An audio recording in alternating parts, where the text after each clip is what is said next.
Mapanga chongo kumama hii.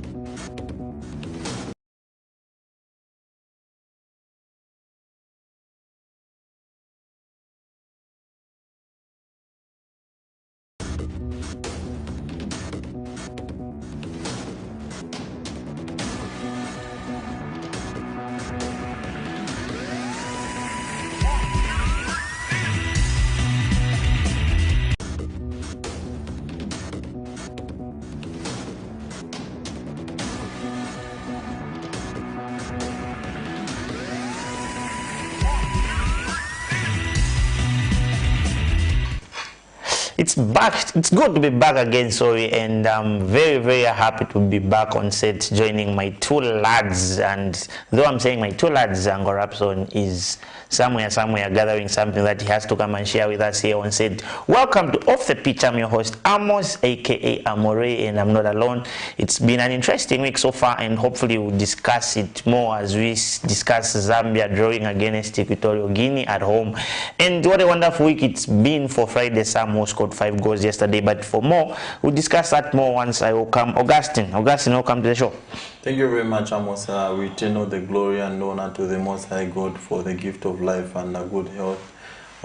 It's been an eventful week. We've seen some beautiful football that has been played across the international scene and back to the local league. We saw Kansashi Dynamos beating Red Arrows at Goloma Stadium by 3-0. Zanaco getting their first win of the season, beating Ghana Football Club by 0-0, scored by a former Ghana Football Club player Nakim was unknown. And in midweek, we also saw Zesco United beat Car Warriors by 2-0. Those were two continental representatives who have then been eliminated. I think interesting about that game was Solomon Sakala scoring against his former side in Car Warriors. It's been an eventful week. But how has it been, Augustine? I know it's been an eventful week, but let's look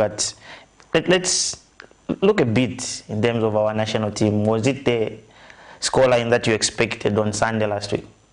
I think if you look at the Polo Polo boys currently, I think they lack in confidence. If we have to be honest, I think to me, a 1-0 lead through Fashion Sakala was always going to be tricky if we never added to it, because you are playing against a side which was just fresh from beating us, I think, in Equatorial Guinea. So it was always going to be tricky at Hero Stadium, playing in front of the fans for the first time in a long time. It was going to be difficult. The fans were demanding. We could have killed off the game for us to have released that pressure, but we didn't do that. We allowed Equatorial Guinea to get back into the match, conceding in the last minutes, I think, which was pretty much disappointment. It has always been Zambia's undoing part, I think, during these qualifiers and during Middleton's Solidavich's time. We have been conceding because that's our biggest problem at the moment, and if we do not address that, we'll keep seeing these results happening.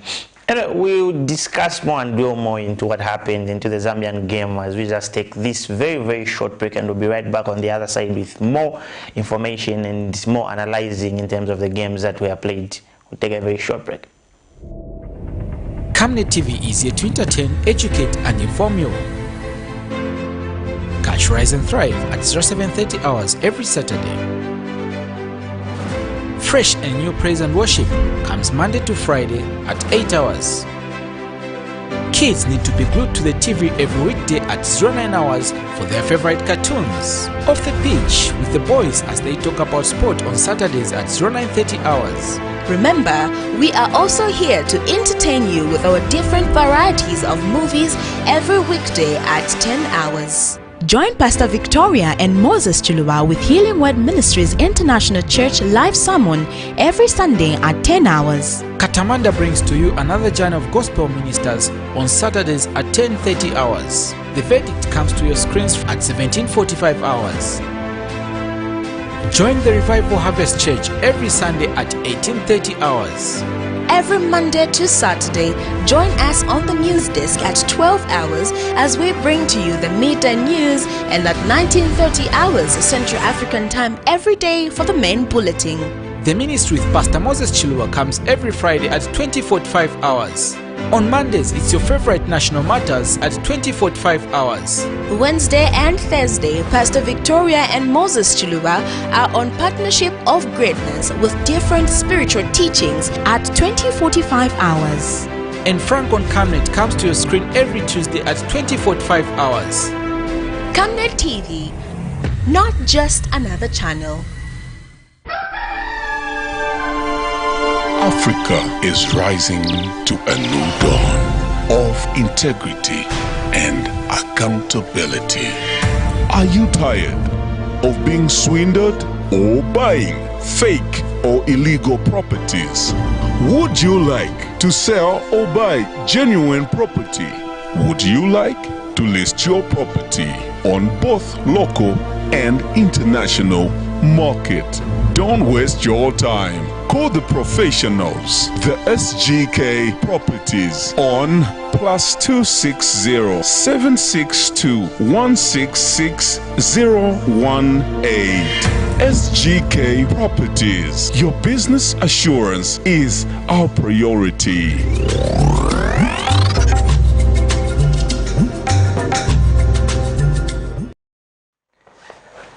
We're back, and like I said earlier, Ango Rapson went to just cover something very quick, and he's back on set with us. Ango Rapson, welcome. Thank you very much, Amos, and good morning to our dear viewers. And it's been a fantastic week. It was a Friday, and Friday Sam had the 5 goals yesterday, and very, very perfect day for him. Very, very top striker. 4 of the goals were off his head. 1 of them was off his leg. Fantastic game. In Deni, they were taken to a Tatas. Anyway, Ango Rapson, before we go much into that game that was played yesterday, where I say Friday, it was a Friday. And let's look at where are we going wrong as a football nation in terms of our national team. And that's, I think for us, that's a question for today is, are we into the right track? How do we fail to contain a 1-goal lead against Equatorial Guinea at home? You know, the football is performed at different levels, really. And if you ask me, where we are now, well, I don't expect a country like ourselves to be in this situation where we are now. It's a very, very difficult thing to even explain. But I think every career has ups and downs. Everything that you do has ups and downs. And for me, as a nation, we are passing through that phase. Not because of anything, but results. What we are failing to get are results. I watched the game against Equatorial Guinea, really. The performance of the lads on the pitch and the results were not matching. Football was played on the field of play, and every fan who attended that particular game will attest to you that the performance of the squad was on point. We played the game the way it should be played. It was a passing football, the ball was moving. The result didn't reflect the performance of the team. But I think in the long run, everything else falls on the FAS executive at the end of the day. Just like when the nation is not performing, everybody else says we have to change government. And now everybody is calling for that kind of thing in football, that maybe Kamanga and his team have actually failed us. It's something that is up for debate. But I think when you look at how Kamanga has performed, if you ask me, when you look at the preparations of the national team, the friendlies, I think in a very, very long time, we are experiencing unprecedented organizations of the national teams prior to these big tournaments, prior to these big games that we are having now. They've been to camping a week, 2 weeks before a game is played. Friendlies have been prepared for them. To come back where we are now, almost to say the least, maybe change is inevitable.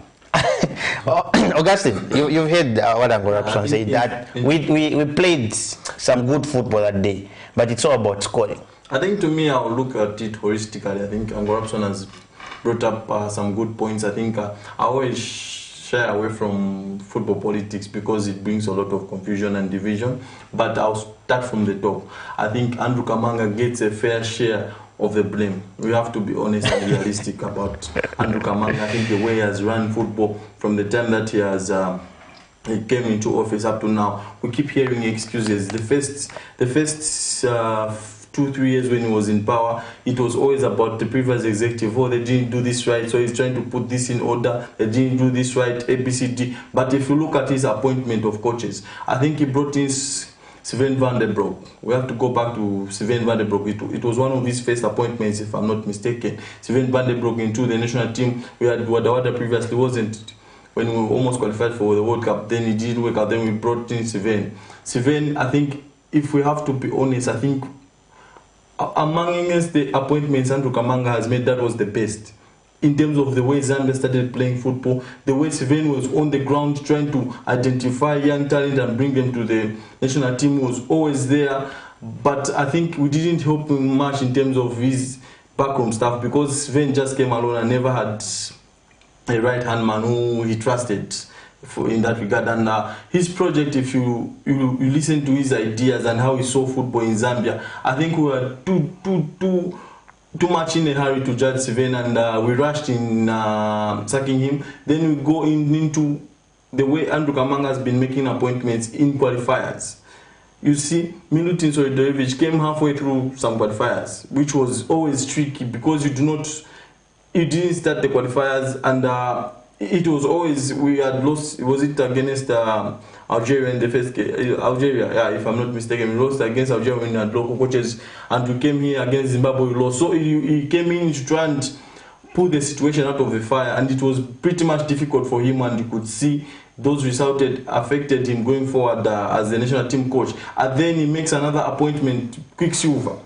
You do not bring in someone when you're going into World Cup qualifiers as a short-term replacement. I think the contract was probably 3 months, which is coming to an end very, very soon. The roadmap was Quicksilver is coming in to be the caretaker manager. Quicksilver is attached to Nkana Football Club, so he will be divided. He won't give his very best or his all to the national team, because week in, week out, will be with Nkana Football Club. Then we will just come to the national team, like just the players, the way they go to play to the national team. I think that it should be different with the coach. The coach has to be full-time, because you have to scout for players. You have to look at the very best. So how does Quicksilver pick the very best when he's just looking at his Ghana Football Club every week? How do you expect him to pick the cream of Zambian football? That was another side which Andrew Kamanga and his team didn't do well, because after sacking Milutin Solidojevic, there could have been a clear plan, because now what happened was they never had a clear idea who was coming to take over from Milutin Solidojevic. That's in one moment. Yes. I beg to differ on the fact that when you say Quicksilver is just focusing on Ghana Football Club. No, I totally agree with you. Yeah. He's focusing on Ghana Football Club. But what is the job of the technical directorate on player identification? That's their role. The technical directorate need to sit to say, I've been following Amos.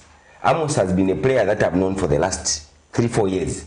He's been developing from this stage to this stage. So those guys, the technical directorate, are the ones who should be proposing players to the coach. That's a very good point. Yeah, unlike you saying the coach who is just focusing on Nkana Saturday, Wednesday, Saturday, Nkana. What time has he got to watch other players? Is he the only eye on the ground? The answer is no.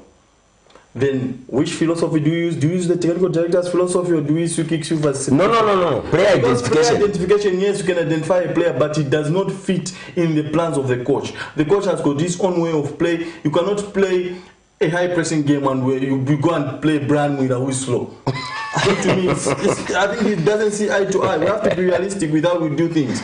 If you look at the way Gary Southgate has built his England squad, he has identified players who fit in his philosophy. Even when they're out of form at clubs, we've seen Jadon Sancho, we've seen Raheem Sterling being selected because they fit in his philosophy and way of I think the question at hand here, maybe just a quick one as we wrap up on this topic. How long should we be giving our coaches a chance? Because I feel like we change coaches like don't know. But how long should we give them a chance? Well, building a squad, like Augustine has said, it requires a coach and the technical directorate to identify players who are going to fit in the style of play of what the coach wants to achieve. But look at the way we've been keeping our coaches. Even at work, there is probation for 3 months. If you don't perform, the company will say, you are neither here nor there, we are extending your probation by another 3 months. It goes to 6. But look at how we've been firing coaches. This is a game of football. There is no way I'm going to identify Amos as a player. Then after 4 months, I realized that actually Amos shouldn't be playing soccer. He's a rugby player or he's a golf player. It's very, very different. What we need to do is, let's not be quick to fire coaches on the results. let's look at the project. Right now, if you ask me, I would propose that we keep Quicksilver and those Croatians on the technical bench. Why? Because the progress that we are making may not be appreciated in the current scenario. But I think from the game we played against Equatorial Guinea, I have no doubt that we are headed for a very, very positive I must future. just add that what Uncle Rapson has said.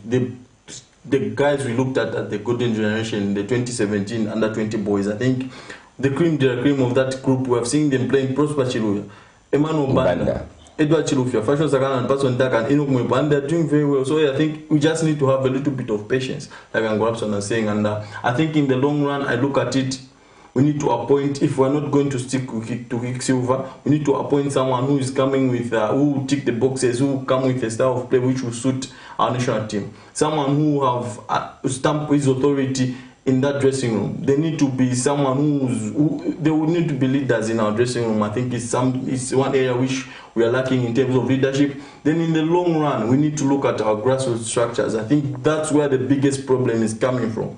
In as much as we would love to blame the coach, Andrew Kamanga, and whoever, the players. And when it comes to the grassroots structures, yes. I think Faz has done one of the best things with the development of the grassroots football.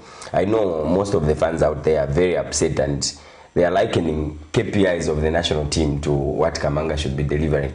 But when you look at where we are coming from and what we have done as a nation, at grassroots level, I think credit goes to the Faz. That's where I think that's where the biggest success of this current administration lies on. It's how they have handled the grassroots side of things. It's where it's not something which we'll see today, but we'll see it in the next 10 years. Now they need to invest more in these coaches who are... And the next beneficiary will be the next Faz president. Exactly. And what we need to see is that we need to have people who are very high qualified in these academies, because that's where it's always crucial, because the foundation is important how the structure will be. Because if we have qualified coaches who teach these boys basics, because if you look at our national team, you look at our league, you see a lot of players lacking in the basics of football. It's the knowledge which has to be transferred to these boys at a very young age, so that they grow up in a certain way and play in a certain style, and it will be beneficial for us. Augustus, I think before we look at the games that we played midweek in terms of these teams that are representing us in continental football, I just thought of bringing this up, just a quick one. Augustus, many a times we've been speaking of referees, the way they officiate, and we saw how more money in their pocket. How do you think this will change the way our referees officiate? I hope so. I hope so, because it's one area which... Start from the Nkazana-Konkana game. Yeah, that's why I was even going. A lot of drama in the game. I think even just back from the Zanaco-Konkana game, we saw a game against Zanaco versus Prison Leopards at Sunset Stadium, which the referee had felt, in my own view, lost control of the game, because we saw after a goal was disallowed between Zanaco and Prison Leopards, Zanaco thought the ball had crossed the line, but it didn't. Then the officials made the right call. But what I felt in my own capacity, the way the coaches got onto the pitch, I think that's unacceptable in this top flight of this big league. It's the elite league of Zambian football. You cannot see a coach coming from the bench and entering the field of play and going to the far side to the lineman. I think to me they should have been sent off all the coaches that were on the field, which was Albert Kachinga of Prison Leopards, and Joseph Musonda was one of the coaches who went onto the field of play. It happened when now the goal disallowed, it was official that the goal was disallowed. Now it was the opposite. Now we saw the Zanaco officials, the coaches, the goalkeeping coach, I think with any banda, they went onto the field of play as well. Again, I think to protest. I think to me there should be channels where these protests have to be aired. I think there are grievances here on the field of play, but you always have a captain on the field of play who always go to the referees and talk to them. The way they controlled that situation, I didn't like it. The Nkana situation, it's a disaster. I think to me, we have to be honest. We saw ugly things, which it was the biggest game of the day. If you have to be honest, Nkana versus Zanaco. If you look at the tactics that are shared between those two sides, it's a big game, and we need to have solid referees, who are handling those big matches, not referees who look like a rookie, for lack of a better term. I think it's unacceptable for this level of football, because coaches get sacked by such decisions. Just a poor decision by a referee, a coach loses his job. we've seen this. I think it's high time these referees should take charge of these games. We've seen, I think it's in the Bundesliga where the referee after the game goes to interviews and then he answers questions why he was making the decisions he make. I think we need to put our house in order. These referees are being paid now a lot of money. They're being trained. They need to up their game. You don't expect certain mistakes. No. Yeah, well, they are human beings. They are bound to error. But I think what triggered that particular hooliganism at Sunset Stadium last weekend was as a result of very, very poor refereeing, if you ask me. Extremely poor refereeing. I watched that game end to end. I don't condone ugly scenes that we saw against in that particular game where a lot of objects were being thrown on the pitch and the referee was handed out of the pitch. As in, police reinforcement had to come through for him to walk out of the pitch. Some of the questions that the referee's manager needs to pick up is, when the game is properly handled, a referee simply walks out of the pitch and nobody forces or says anything to the ref. This particular game, the moment the guy blew the whistle, this is the end of the game, he had a swarm of police officers to take him out. And even with the swarm of police officers, fans were so angry, they really wanted to pounce on him. Why? Because he made a couple of poor decisions. This was a game where before kickoff, Alex Bazo, yellow card. Before kickoff. Sate, warming up on the sidelines, yellow card. The coach goes to complain to say, but why have you given a yellow card to Sate who's just warming up on the other side of the field? Red! The coach saw a red. And you know, it was so annoying. But at the end of the day, the response by fans has been very fantastic. They've upped their picks by 100%. We don't expect anybody in that particular field of play as a referee to sink so low and make poor decisions. Well, suffice to say that even the new rates, if you ask me, I think we can do better as a country to avoid such simple, foolish mistakes, which probably most of the soccer fans would say, there's I don't want to use the word corruption. Something like that. But to avoid certain things, really, what we should do as a nation is continue making the plight of these centermen better and better. We expect the levels of football, the way they handle games is going to be way, way better. But to say, in conclusion, I don't expect that referee who was the centerman in that game. I would like to see what action the referee's manager has taken on that referee. I know there's a match commissioner's report which is always sent, but I think those match commissioner's reports, they leave a lot to be desired, because you see a very poor centerman handling a game this week.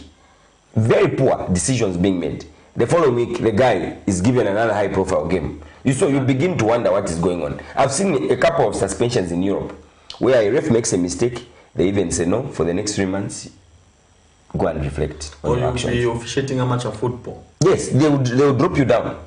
You start finding yourself in Kanyama where there's only one police officer. And when the fans are upset, they pounce on you, and that's it. And in addition, I think, just closing, I think one thing we need to say is that the referee's job is to maintain law and order and not to decide games. And we have seen this most in the Zambian League. Referees are deciding games. It has to come to an end. Yeah. As we close, are there any disciplinary measures that are going to be taken amongst the two teams? What? No. That is dependent on the match commissioner's report and how they're handling it. Very, very difficult to say now.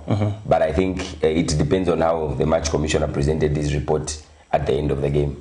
But those were ugly scenes. And if you ask me, one of the best responses was actually to put up the amounts of money that these referees will be getting. Probably they will stop behaving the way they are behaving. I'm sorry to say that. Augustine, the Red Arrows game. Red Arrows beaten at home. Yeah, I think it was the better side winning on the day. I think Kansanshi Dynamos outplayed Red Arrows. I think I was impressed with the performance of Alfonso. I'm surprised why he struggled at Nkwazi. Daniel Chama, I think it was a surprising move when Kansanshi went down and got him from Kawe Youth Soccer Academy. I think it was a very smart move by Kansanshi to bring him to the football club, and you could see how he played the game. I think he was very, very intelligent in the way he found spaces and created from midfield. Red Arrows were overrun by very, very good Kansanshi Dynamos, we must be honest, and Red Arrows, I think, didn't deserve to get anything from that match, not even a goal, and that's why it ended 3-0. I think Kansanshi were on top of things. Red Arrows, I think their attitude was wrong. They probably underrated Kansanshi Dynamos, and Kansanshi took advantage of that. I think Red Arrows' Achilles has been defending set pieces, and they conceded from 2 set pieces, which I felt the goalkeeper Kenny Mumba could have done better on those 2 occasions. And fair enough, Kansanshi Dynamos, I think that's one of the reasons I never put Kansanshi Dynamos as one of the team which would be relegated this season because of their brand of football. They play exciting, attacking football. It was a game of 2 sides which were going to attack each other, and one was going to be exposed, because the more you attack, the more you leave gaps in your defense, and Red Arrows were the victims. And Rapton, I saw that laughter. Well, I think for me it was a game of football where Red Arrows were getting into that game, knowing very well that they've got a very, very strong fixture that is coming up against Pedro Augusto of Angola today. So they probably went into that game. Each player was being very cautious about themselves, because they know that the profile of a CAF game is much more higher than a local game against Kansanshi. So probably what I suspect is the boys didn't go out there to play the football that they play. They went in there trying to fulfill a fixture and probably underrating Kansanshi Dynamos. Kansanshi Dynamos having come from the Eden National League to where they are now. And to get into that game, knowing very well that you have a tough fixture ahead, I think all the players, their bodies just were down, their morale. And I think this is where teams should invest in psychologists. You need to psych players to a level where they should be able to be prepared for managing games such as Kansanshi Dynamos before an international game. But there they were. That's one of the questions I asked the technical director yesterday at the pre-match press briefing that we had yesterday at Football House. I asked the technical director, Mr. Mtapa, I said, what have you done to the team to prepare them psychologically so that they don't fall into the trap of these other teams that have represented the country in continental football at a very, very high level? But when it comes to the local league, their performance at the local league is always in tantrums. His response was, we will have player rotations, we have this, we have that. It seems they don't want to fall in that kind of trap. But what we are seeing and what is happening, most likely they'll fall in the same trap. But we leave that to time. Before we go on a break and corruption, let's just wrap up on the games. We had another midweek encounter. We spoke of this Kawhi as being beaten by Zesco United, where Solomon Sakara had the score. But let's look at yesterday's game. Friday Sam scoring 5 goals on a Friday. Is he someone who Augustine has been saying has to replace Brian Miller in the national team? To begin with, to replace somebody who hasn't even played is not even to discuss. How do you replace somebody who doesn't do anything? He just goes in there to manage the numbers. But I think for me, football should be based on your current form and not on your past performance. What is happening and what beats most of us as fans is that we want to go for players who've had names in the past and not looking at the current performance of the players. Yesterday's game, if you ask me, Friday Sam was man of the match. He scored 5 goals. I watched that game live in the stadium. And if you ask me, there's literally nothing to talk about. He was on the score sheet 5 times. He was lucky to have found himself in that position. But again, you need to ask yourself a question, Amos. What is the role of a striker? Find yourself in the correct position and score. That's it. And Friday Samu is doing exactly that. That is one lethal striker that we have in this current season who knows where to position himself. And for me, whether you are playing well or not, the question is, are you doing the job that you've gone on the pitch for? Yes. What is his role? He's a center forward. What is he delivering? He's delivering results. That's all we need as a country. Not where you go and get a player who last scored for his club in the whole season, 3 goals, 4 goals, you call those people to go to the national team. It's very, very unfair. Very, very unfair. If just a brief background on Friday Sam, I think coming from Chiparamba Soccer Academy, which was a very, very strong academy, produced a lot of players for the Super League. He played for Chiparamba, scored a lot of goals, went to the Gothia Cup, I think was it 2014 with Chiparamba, won the Gothia Cup there, then he went to Namibia. He played for Tula Magic for I think 3 seasons. He was twice top scorer in the Namibian League, and he played alongside one of a top player at Mamelodi Sundowns in Peter Shalulile, and Peter Shalulile holds him in high regard. He says Friday Sam is a very, very good finisher because that's what he's good at. His all-round game is not the best, if we have to be honest. Friday Sam, he's not the guy who take on players in wide areas. He doesn't have the best of touches, but he's very, very good in the box. When you put balls into the box to supply him, he'll give you, he'll do a job for you. Teams go into continental football, they go in search of strikers like Elvis Lupia in Kenya. They go in search for strikers like Timothy Otieno in Kenya. When they have Friday, someone's got numbers. I think there was one season, if you remember, Grabson, he was very, very close to Water Warrior. I think Water Warrior was running around with a golden boot, and the only Zambian player who was close was Friday Sam. I think he's one guy we have underrated in the Zambian League, and we have to try and appreciate him because he's been doing very well. And GBFC, I think. But the only sad story is he's been given a chance at the national team before, and. But has he been given game time? Additional time substitution. That's the question. Additional time against Tanzania. What can he do? I think in additional time. I think if you look at GBFC as a team, the way they have been playing, I think. They do not have that star quality like most teams we refer to, like Zesco United, but they have got that unity. They have got that kudos to Justin Ama. Yeah. It's a squad full of local players. I think. And yesterday, you know, when you start comparing players and outward midfielders, I think one of my best players yesterday was actually Robin Siame. The lad played very intelligent on the ball. As short as he is, as versatile as he is, he was running rings around the defenders, around the midfielders. I watched the game with passion. Paul Simpemba, those 2 young lads, they were on point yesterday. They played extremely good football. When you look at Jack Chilwa, for once yesterday, I'll be very honest, I've never been impressed by Jack Chilwa. I know he's a good player, yes, on average. He's just but an average player. He's the Sergio Busquets of Zambia. But yesterday, he controlled the midfield. And you know, Sirwamba in goals for GBFC. I think there was a time for close to 6 minutes, no ball went to the Green Buffaloes half, as in getting too close to where the goalkeeper was. Jack Chilwa protected the backline in midfield perfectly well, and he made 2 nice passes that I'll never forget. Very nice passes across the pitch. And I looked at him, I said, this is the guy that we called to the national team. Probably somebody else saw his talent quicker than I did. And I think those are the players that we need to give time. And he performed very, very well yesterday. And I think we must make mention about the GBFC backline. I think the 2 centre-backs in Gift Amundila, the captain, and Monga. That pairing has been fantastic for Green Buffaloes. I think they are underrated, but the job they're doing for GBFC has been fantastic. I think we have seen a different Mwene Mumbi. We have to be honest. He's a young lad who burst onto the scene. I think played for the Chan team.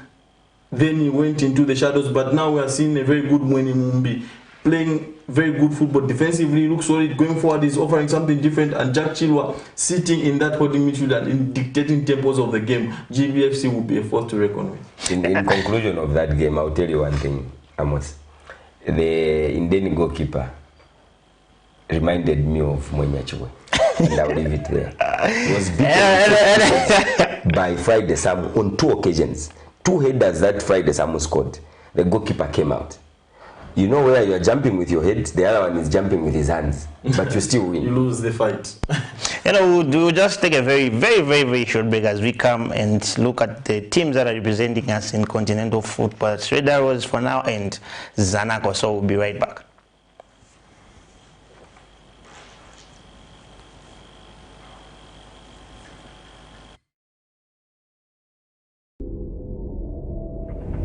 Camnet TV is here to entertain, educate and inform you. Catch Rise and Thrive at 0730 hours every Saturday. Fresh and new praise and worship comes Monday to Friday at 8 hours. Kids need to be glued to the TV every weekday at 09 hours for their favorite cartoons. Off the pitch with the boys as they talk about sport on Saturdays at 09:30 hours. Remember, we are also here to entertain you with our different varieties of movies every weekday at 10 hours. Join Pastor Victoria and Moses Chuluwa with Healing Word Ministries International Church live sermon every Sunday at 10 hours. Katamanda brings to you another journey of gospel ministers on Saturdays at 10:30 hours. The verdict comes to your screens at 17:45 hours.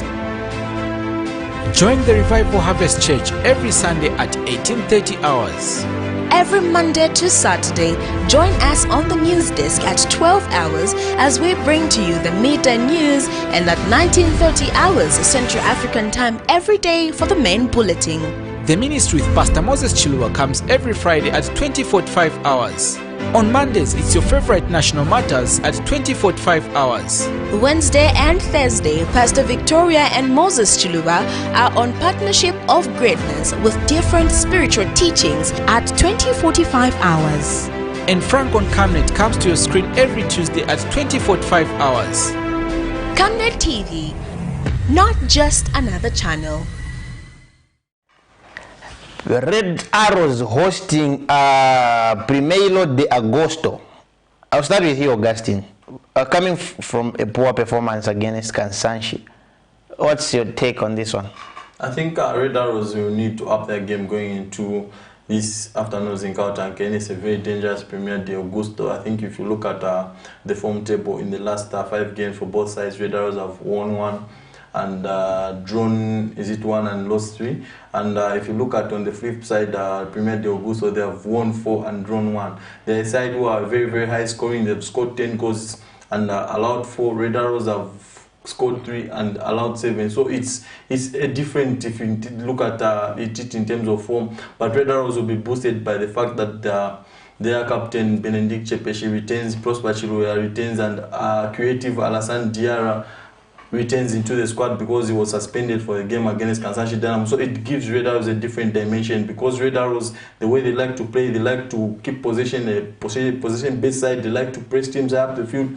So Benedict Chepesh and Prosper Chirua gives them that much needed width in wide areas. But I think from the game that we watched against young Buffaloes with Angorapson, Chepeshi, Prosper will push up the field, they'll get it to the final third and create for Red Arrows. But what we saw was Prosper Chile was going into those dangerous areas but wasn't producing the goods. I think he needs to get that right in this afternoon's matches. When he gets into that final third, he needs to produce for Red Arrows. Alassane Diarra is very, very key in the way Red Arrows play, because he's always picking up those little pockets. He can play in tight situations and make something out of it. So he's going to be the guy who will be the glue between that midfield and the strikers. I think he will be a guy that will supply balls either to James Chamanga, Fred Chimenga, or Felix Ulaya. Red Arrows have got good players on the show. They've got good players on paper. They just need to translate that into the field of play. I think it's something which is very, very important this afternoon. I like it when Augustine is freely speaking about Red Arrows. He's got a lot of passion about Red Arrows, and when he says they have got a lot of good players on paper, it puts a smile on my face. Thanks very much. Angorapson, who is the key player for Red Arrows going into this game? What I liked the most in yesterday's question and answer session at the pre-match interview was when Chepeshi was asked to say, you've had a very, very busy schedule with the national team, and how are you managing your life and your body and just your physical stature getting into this match? His response was very simple, and I liked it. He just said, national duty and club duties, probably the same discipline that I've had in the past is the same discipline that I've been managing and getting into this game. The expectations that the captain gave us yesterday in the pre-match interview is that Red Arrows is well prepared for the game. And when you look at the team itself, I expect Felix Ulaya to be on top of his game. That's one player for me that deserves a national team call-up. I don't know what transpired in the last call-up that he had, but I think that is one guy who's been very, very consistent, to say the least. Very, very consistent for the club. And I'm only hoping that the midfielders can come to the party. Alassana Diarra was suspended for the Kansanshi game, I think. Coming back to the squad, that is one lad who runs rings around the midfield. When he's in midfield, you even get the comfort to say there's creativity in midfield. There's a lot of creativity in that midfield. I'm only hoping that for once, I think the technical bench should trust Simwanza to start today. That's one guy who really protects the back line when it comes to the midfield, and he's very strong on the ball. And when you look at, probably, he can be beaten by pace. But I think when it comes to the controlling and the protecting of the back line, he does a very, very, very fantastic job. There's James Chamanga up front there. Not too sure about Chimenga's form. I didn't get to watch the game against Kansanshi. He was the best player, if I must say, against Kansanshi. Yeah, he's saying, I think his experience from Ghana playing continental football at the highest level. He can't just speak without Ghana. He gives Red Arrows an extra boost. And going into this afternoon match, I think it's all about which Red Arrow stands up. Is it the Red Arrow which was beaten 3-0 against Kansanshi Dynamos, or the Red Arrows that outplayed Young Buffaloes? I think if the Red Arrows which outplayed Young Buffalo stands up, I think they will have a chance to carry the game. Zanaco, Elmarik hosting Zanaco, and Zanaco going into this game with a win. It suits them. I think what suits Zanaco going into against Ghana. I think it was a confidence away in Africa, playing the first squad. Yes, the one Akimuma, the former Ghana squad. Yeah, so going into this game against Elmarik have played Zambian teams in the past, and sometimes have gotten the better of Zambian teams, just like Premier de Augusto. So it's not that it's the first time that this Elmarik is coming into, you will be playing a Zambian opposition, so that they understand what they are going to expect. And Zanaco, the good part is that this game is not being played in Sudan, it's been moved to Egypt, so it's a neutral venue. It's not that Elmarik will have some home advantage of any sort. Zanaco, continental football suits them perfectly when they're playing away from home, because Zanaco are a counter-attacking side. Probably I expect them to start with two holding midfielders, probably Kapumba and Salulan, who shoot that back line. The worst case scenario, which I didn't like about Kelvin Kaindo's style of play, in the game against Ghana, he started with 3 defensive midfielders. That's unacceptable. He was under pressure and he needed the result. That's why he did that. He was very cautious. He knew if you get beat against Ghana, it would be bad. But he made the changes so quickly because it wasn't working. Probably Bazo would have scored in the first 45 if it wasn't for those 2 holding midfielders, 3 holding midfielders. Maybe that was the idea. Let's hold this Ghana side for probably 60, 70 minutes. Then now we try and take the initiative and take the game to them. And it worked perfectly well for them. They'll do the same in Elmarik. They'll play on a counter. They'll have pacey wingers, maybe in Abrams, Yankombo, Akimumba, and Enesmbeo. Either of the 3 may start to try and provide them with the width. They try and stretch Elmarik. What is important is Zanaco should get a result in Sudan and come and finish it here in Lusaka. What I like the most is the change that Coach Kaindo made in goals, starting, is it Lamu? Lawi. That goalkeeper is good. Very, very good. And to see Racha Mangani being sidelined for that particular goalkeeper, I think is the best decision that Zanaco Football Club have made. And when it comes to continental football, the same way the guy performed against Ghana, I think he's played 2 continuous games in the Zambian Super League, and his current form might just give us the comfort as a nation, even as Zanaco plays this away game. And this afternoon's game, it's very easy. For me, it's very, very easy.